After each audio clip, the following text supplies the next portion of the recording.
আজকে ইস্ট বেঙ্গল টানা দ্বিতীয় ম্যাচে জয় পেল এবং আজকে যে জয়টা পেয়েছে দাপটের সঙ্গে। মাস্তানিটা বন্ধ ছিল বেশ কিছুদিন, এবার বাইরের মাটিতে গিয়েও কিন্তু মাস্তানি দেখাচ্ছিল, কি বলবো? না, এত তাড়াতাড়ি বলার মতো জায়গা আসেনি। টিম ধীরে ধীরে ধীরে ধীরে আসছে।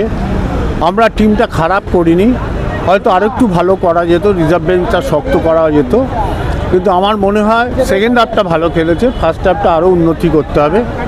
হোপফুলি কোচ ধীরে ধীরে ধীরে ধীরে টিমটাকে আনবে, টিমকে আরও স্পিডে খেলতে হবে, এটা আমার ব্যক্তিগত ধারণা। আশা করি কোচ এটাকে নিয়ে আসতে পারবে। ঋতুদা, এর পরের ম্যাচ ওড়িশা, সল ক্রেসপোর যেভাবে চোট লাগলো আজকের, হ্যাঁ, ওটা আমাদের চিন্তার বিষয়। কীভাবে যেভাবে চোট লাগলো দেখা যাক। আমি খবর পাইনি এখনও, রাত্রিরে খবর পাবো।